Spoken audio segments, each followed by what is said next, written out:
ಪಂಚರಾಜ್ಯಗಳ ಚುನಾವಣಾ ಫಲಿತಾಂಶಕ್ಕೆ count down ಶುರುವಾಗಿದೆ.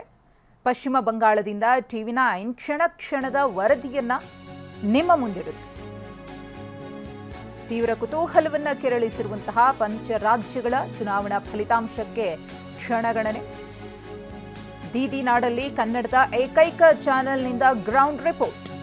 ಪಶ್ಚಿಮ ಬಂಗಾಳದಲ್ಲಿ ಮತ ಎಣಿಕೆಗೆ ಸಕಲ ಸಿದ್ಧತೆಯನ್ನ ಮಾಡಿಕೊಳ್ಳಲಾಗುತ್ತಿದೆ. 77 ಕೇಂದ್ರಗಳಲ್ಲಿ 294 ಕ್ಷೇತ್ರಗಳ ಮತ ಎಣಿಕೆ ಕಾರ್ಯ ನಡೆಯುತ್ತೆ. 2021ರಲ್ಲಿ 101 ಕೇಂದ್ರಗಳಲ್ಲಿ ಮತ ಎಣಿಕೆ ನಡೆದಿತ್ತು. ಈ ಬಾರಿ ಭದ್ರತೆಯ ಕಾರಣದಿಂದಾಗಿ 77 ಕಡೆ ಮತ ಎಣಿಕೆಯನ್ನ ಮಾಡಲಾಗುತ್ತೆ. ಪಂಚರಾಜ್ಯಗಳ ಚುನಾವಣಾ ಫಲಿತಾಂಶಕ್ಕೆ ಕೆಲವೇ ಗಂಟೆಗಳಷ್ಟೇ ಬಾಕಿ ಇದೆ. ಚುನಾವಣೆ ನಡೆದಿರುವಂತಹ ರಾಜ್ಯಗಳಲ್ಲಿ ಮತ ಎಣಿಕೆಗೆ ಬೇಕಾದಂತಹ ಎಲ್ಲ ಸಿದ್ಧತೆಗಳನ್ನು ಮಾಡಿಕೊಳ್ಳಲಾಗ್ತಾ ಇದೆ. ಗಮನಿಸ್ತಾ ಇದ್ದೀರಿ ಯಾವ ರೀತಿಯಾಗಿ ಬಿಗಿ ಭದ್ರತೆಯನ್ನು ಕಲ್ಪಿಸಲಾಗಿದೆ ಅಂತ ಹೇಳಿ. ಪಶ್ಚಿಮ ಬಂಗಾಳ ಹೆಚ್ಚು ಕುತೂಹಲವನ್ನು ಕೆರಳಿಸಿರುವಂತಹ ಕ್ಷೇತ್ರ ರಾಜ್ಯ. ಭವಾನಿಪುರ ಮತ ಎಣಿಕೆ ಕೇಂದ್ರದ ಮುಂದೆ ಹೈ ಡ್ರಾಮಾ ನಡೆದಿದೆ. ಟಿಎಂಸಿ ಮತ್ತು ಬಿಜೆಪಿ ಬಡಿದಾಡಿಕೊಂಡಿದೆ. ಮತ ಎಣಿಕೆ ಕೇಂದ್ರಕ್ಕೆ ಬಿಜೆಪಿ ಏಜೆಂಟರು ನುಗ್ಗಿದ್ದಾರೆ ಅನ್ನೋ ಆರೋಪ ಕೇಳುವಂತೆ ಖಾಸಗಿ ಕಾರ್ನಲ್ಲಿ ಬಂದಿದ್ರು ಅಂತ ಟಿಎಂಸಿಲಿ ಆರೋಪವನ್ನು ಮಾಡ್ತಿದೆ. ಮತ ಎಣಿಕೆ ದಿನ ಹತ್ತಿರವಾಗ್ತಾ ಇದ್ರೂ ಕೂಡ ಬಿಜೆಪಿ ಮತ್ತು ಟಿಎಂಸಿ ನಡುವಿನ ಈ ಹಗ್ಗ ಜಗ್ಗಾಟ ಅಥವಾ ಜಟಾಪಟಿ ಇದೆಯಲ್ಲ, ಅದು ಮುಗಿಯೋ ಲಕ್ಷಣ ಕಾಣಿಸ್ತಾ ಇಲ್ಲ. ಮಮತಾ ಬ್ಯಾನರ್ಜಿ ಮತ್ತು ಸುವೇಂದು ಅಧಿಕಾರಿಯವರು ಸ್ಪರ್ಧೆ ಮಾಡಿರುವಂತಹ ಕ್ಷೇತ್ರ. ಎಕ್ಸ್ ಆರ್ಮಿ ವಾಹನದಲ್ಲಿ ಬಂದಿದ್ರು ಅಂತ ಹೇಳಿ ಟಿಎಂಸಿಲಿ ಆರೋಪವನ್ನು ಮಾಡ್ತಾ ಇದೆ. ಆದರೆ ಆಯೋಗ ಟಿಎಂಸಿಯ ಆರೋಪವನ್ನ ನಿರಾಕರಿಸಿದೆ.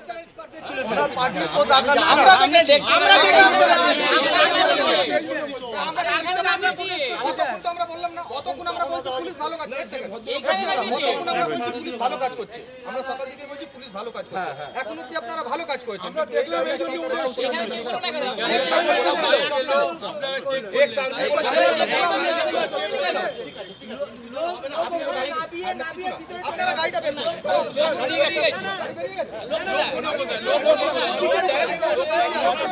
দাঁড়িয়ে আছে ওরা কোথায় দেখছেন ওটা?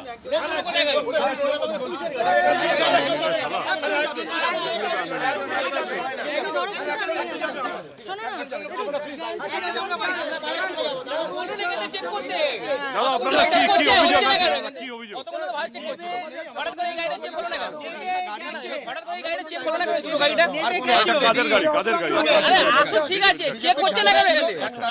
ওই দুটো গাড়িটা বের করে দিতে আর কোনো ওইটাই অবজেকশন। গাড়িটা বের করে দিন, আমাদের পুলিশ ভালো কাজ করছে, গাড়িটা বের করে দিন। গাড়ি তো ওই দিকে গাড়িটা বের করে দিন, গাড়িটা বের করে দিন। বাবা গাড়ি নেই তো দেখতে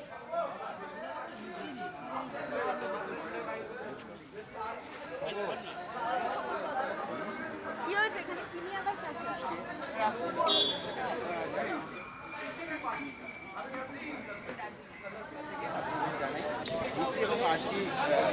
এটাই ছিল কি আমরা দেখছি Sakhawat memorial government girls high school.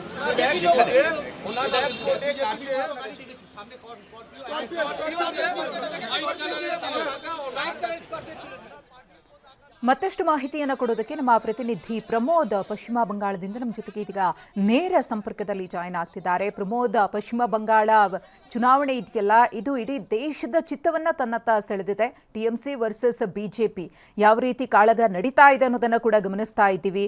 Voting ಮುಂಚೆ ಆಯಿತು, ವೋಟಿಂಗ್ ಟೈಮ್ನಲ್ಲೂ ಕೂಡ ಗಲಾಟೆಗಳಾಯಿತು. ಈಗಲೂ ಕೂಡ ಫಲಿತಾಂಶಕ್ಕೆ ಒಂದು ದಿನ ಬಾಕಿ ಇರುವಾಗಲೇ ಗಲಾಟೆಗಳು ನಡೀತಾ ಇದೆ. ಅಲ್ಲಿ ಹೇಗಿದೆ ಅಂತ ಫಲಿತಾಂಶದ ವೈಬ್?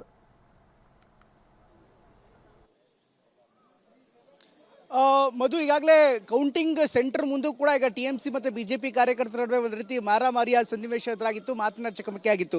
ನಾನೀಗ ಭವಾನಿಪುರ ವಿಧಾನಸಭಾ ಕ್ಷೇತ್ರದ ಕೌಂಟಿಂಗ್ ಸೆಂಟರ್ ಮುಂಭಾಗದಲ್ಲಿದ್ದೀನಿ. ಈ ಭವಾನಿಪುರ ವಿಧಾನಸಭಾ ಕ್ಷೇತ್ರ ಏನಿದೆ ಅದು ಮಮತಾ ಬ್ಯಾನರ್ಜಿ ಮತ್ತು ಅಲ್ಲಿನ ವಿಪಕ್ಷ ನಾಯಕ ಸುವೇಂದು ಅಧಿಕಾರಿ ಇಬ್ಬರು ಕೂಡ ಸ್ಪರ್ಧೆ ಮಾಡಿರುವಂಥ ಒಂದು ಕ್ಷೇತ್ರ. ಹೀಗಾಗಿ CM ವರ್ಸಸ್ ವಿಪಕ್ಷ ನಾಯಕ ಅನ್ನುವಂಥ ಒಂದು ವಾತಾವರಣ ಇದೆ. ಹೀಗಾಗಿ ಟಿಎಂಸಿ ಮತ್ತು ಬಿಜೆಪಿ ನಾಯಕರ ನಡುವೆ ತುಂಬ ಇಂಟೆನ್ಸಿವ್ ಆದಂಥ, ತುಂಬ ತೀವ್ರವಾದಂಥ ಸ್ಪರ್ಧೆ ಕಂಡು ಬರ್ತಾ ಇದೆ. ನಾನೀಗ ಇಲ್ಲಿಂದನೇ ವರದಿ ಮಾಡ್ತೀನಿ. ನನ್ನ ಮುಂಭಾಗದಲ್ಲಿರುವಂಥ ಕಾನ್ಸ್ಟಿಟ್ಯೂನ್ಸಿ ಅಥವಾ ಒಂದು ಶಾಲೆ ಏನಿದೆ, ಇದು ಶೇಖಾವತ್ ಗೌರ್ಮೆಂಟ್ ಗರ್ಲ್ಸ್ ಹೈಸ್ಕೂಲ್ ಅಂತ. ಈ ಒಂದು ಶಾಲೆಯಲ್ಲಿ ಈಗ ಕೌಂಟಿಂಗ್ ಸೆಂಟರ್ ಮಾಡಿದ್ದಾರೆ. ಇಲ್ಲೇ ಕೌಂಟಿಂಗ್ ಕೂಡ ಆಗುತ್ತೆ ನಾಳೆ.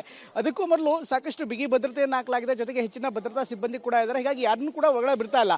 ಆದರೆ ಇಲ್ಲಿ ಈ ಕೌಂಟಿಂಗ್ನ ಮುಂಭಾಗದಲ್ಲಿ ಒಂದು ವಿಶೇಷ ಅಂದರೆ, ಈಗಾಗಲೇ ಅನೇಕ TMC ಕಾರ್ಯಕರ್ತರು ಮತ್ತು BJP ಕಾರ್ಯಕರ್ತರು ಇವತ್ತು ಬೆಳಗ್ಗಿಂದಲೇ ಕೂಡ ಅಥವಾ ಮೊನ್ನೆಯಿಂದಲೇ ಕೂಡ ನಿರಂತರವಾಗಿ ಈ ಭಾಗದಲ್ಲಿದ್ದಾರೆ. ಯಾಕಂದರೆ ಸ್ಟ್ರಾಂಗ್ ರೂಮು ಇಲ್ಲೇ ಇರುವಂಥ ಕಾರಣಕ್ಕೋಸ್ಕರ ಎಲ್ಲರೂ ಕೂಡ ಇಲ್ಲೇ ಇದ್ದಾರೆ. ಅಂದರೆ ಕಾರ್ಯಕರ್ತರು ಕಾವಲನ್ನು ಕಾಯ್ತಾ ಇದ್ದಾರೆ.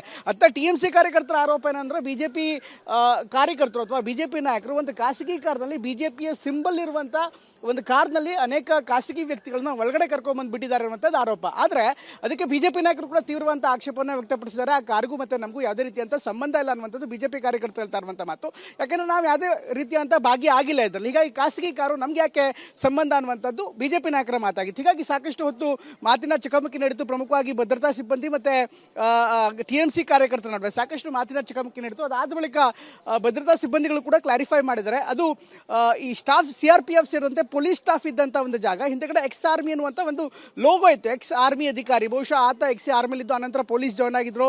ಆ ಭದ್ರತಾ ಸಿಬ್ಬಂದಿ ಅಥವಾ ಬೇರೆ ಯಾವುದೇ ರೀತಿಯಂಥ ಕಾರ್ಗಳನ್ನು ವಾಹನವನ್ನು ಬಳಸಲಾಗಿತ್ತು, ಬೇರೆ ವಿಚಾರ.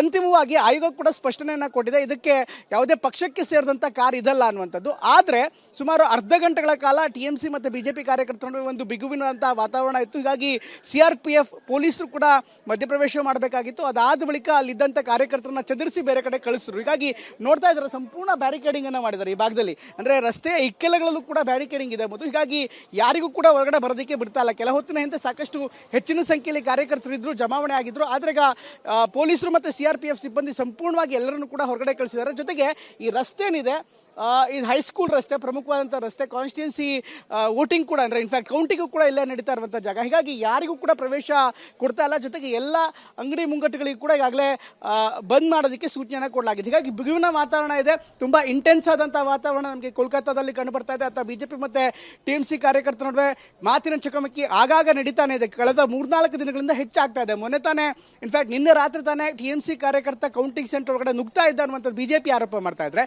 ಅತ್ತ TMC ಕಂಟ್ರೋಲ್ ರೂಮನ್ನು ಜೊತೆಗೆ ಸ್ಟ್ರಾಂಗ್ ರೂಮನ್ನು BJP ಪರೋಕ್ಷವಾಗಿ ಕಂಟ್ರೋಲ್ ಮಾಡ್ತಿದೆ ಅಂತ ಆರೋಪ ಮಾಡ್ತಾ ಇದೆ. ಹೀಗಾಗಿ ಬಿಗುವಿನ ವಾತಾವರಣ ನಮಗೆ ಕೋಲ್ಕತ್ತಾದ ಕೆಲ ಭಾಗದಲ್ಲಿ ಕಂಡು ಬರ್ತಾ ಇದೆ. ವಧು, ಧನ್ಯವಾದ ಪ್ರಮೋದ್ ತಮ್ಮ ಮಾಹಿತಿಗಾಗಿ.